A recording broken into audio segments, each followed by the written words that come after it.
Harjatpur union Awami Jubo League আয়োজিত আজকে শীত বস্ত্র বিতরণ অনুষ্ঠানে সিনাজপুর সভাপতি শেখ মোহাম্মদ বাদল উপস্থিত আছেন। আপনাদের প্রিয় নেতা মডেল থানা আওয়ামী লীগের বিপ্লবী সভাপতি বীর মুক্তিযোদ্ধা জননেতা ইউসুফ আলী চৌধুরী সেলিম উপস্থিত আছেন। আপনাদের আরেক প্রিয় যুবলীগের আহ্বায়ক মডেল থানা আওয়ামী লীগের যুগ্ম সাধারণ সম্পাদক সাবেক ভিপি মনির হোসেন মনির উপস্থিত আছেন। এই হরজতপুর ইউনিয়নের সাবেক আওয়ামী লীগের সভাপতি মডেল থানা আওয়ামী লীগের অন্যতম সদস্য হাজি আব্দুল মান্নান উপস্থিত আছেন। পলাতা ইউনিয়ন আওয়ামী লীগের সভাপতি হাজি আলাউদ্দিন সাধারণ সম্পাদক ইশতিয়াক আহমদ রনি উপস্থিত।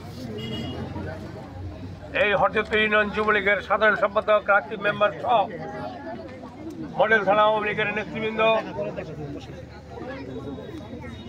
এই হরজতপুর ইউনিয়ন আওয়ামী লীগের সাংগঠনিক সম্পাদক জসিমউদ্দিন ভূঁইয়া, যুবলীগ নেতা নাসির, যুবলীগ নেতা সুজন আলমগীর সহ থানা যুবলীগের নেতৃবৃন্দ, হরজতপুর ইউনিয়ন আওয়ামী লীগের যুবলীগের নেতৃবৃন্দ এবং শীত বস্ত্র বিতরণ অনুষ্ঠানে যারা এই শীত বস্ত্র নিতে এসেছেন, আপনাদের সবার প্রতি শুভেচ্ছা অভিনন্দন। বিগত 7 তারিখে এই হরজতপুর থেকে আপনারা বিপুল ভোটে আপনাদের প্রিয় নেতা 4বার আপনারা যাকে এমপি বানিয়েছেন ভোট দিয়ে, সেই অ্যাডভোকেট কামরুল ইসলামকে আপনারা যে ভোট দিয়ে এমপি বানিয়েছেন, আপনাদের প্রতি কৃতজ্ঞতা, আপনাদেরকে অভিনন্দন, শুভেচ্ছা। কথা দিয়েছিলাম একদিন কষ্ট করবেন, 5 বছর আমরা আপনাদের পাশে থাকব। আজকে তার একটা উদাহরণ আপনারা পাচ্ছেন। আওয়ামী লীগের নেতৃত্বে সকল সহযোগী সংগঠন আজকে যেভাবে হরজতপুর ইউনিয়ন যুবলীগ কম্বল বিতরণ করছে, এইভাবে মডেল থানা যুবলীগের নেতৃত্বে প্রত্যেক ইউনিয়নেই যুবলীগ কম্বল বিতরণ করে এসেছেন। অন্যান্য সহযোগী সংগঠন কম্বল বিতরণ করছেন। আওয়ামী লীগের নেতৃত্ব কম্বল বিতরণ হয়েছে এবং হবে। আমরা আপনাদের সুখে দুঃখে আপনাদের পাশে আছি। আমরা কথা দিলে কথা রাখি। জাতির পিতা বঙ্গবন্ধু শেখ মুজিব আপনাদের যেভাবে কথা দিয়েছিল সেভাবে সে কাজ করেছিল।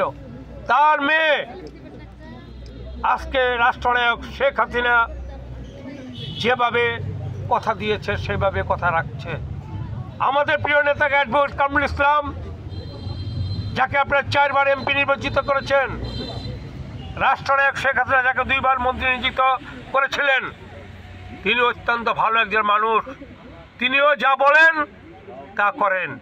নির্দেশ দিয়েছেন যুবলীগকে, নির্দেশ দিয়েছেন আওয়ামী লীগকে এই শীতের মধ্যে মানুষের কাছে গিয়ে মানুষকে একটু উপকার করা, দুস্থ মানুষের পাশে গিয়ে দাঁড়ানো, তারই অংশ হিসাবে আজকে এখানে এসেছি। আপনারা আমাদের প্রতি বিশ্বাস রাখুন, আস্থা রাখুন। আমরা যেমন আপনাদেরকে বলে কয়ে আপনাদের ভোট আমরা নিয়েছি, আমরাও আপনাদের পাশে সবসময় আছি এবং থাকব।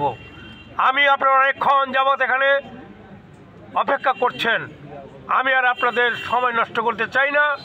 আপনারা আমাদের সভাপতি সাহেব বক্তব্য রাখবেন, ওনার বক্তব্যের পরে আপনারা আপনাদের কম্বল নিয়ে যাবেন। আপনাদের কাছে বলতে চাই, আপনারা দোয়া করবেন আমরা যেন সুস্থ থাকি, অ্যাডভোকেট কামরুল ইসলাম যেন সুস্থ থাকে এবং আমাদের প্রিয় নেত্রী রাষ্ট্রনায়ক শেখ হাসিনা যেন সুস্থ থাকেন এবং সব সময় আপনাদের সেবা করে যেতে পারেন এ কথা বলে আপনাদেরকে ধন্যবাদ জানিয়ে আমি আমার বক্তব্য শেষ করছি। জয় বাংলা, জয় বঙ্গবন্ধু, জয় হরজতপুর ইউনিয়ন যুবলীগের।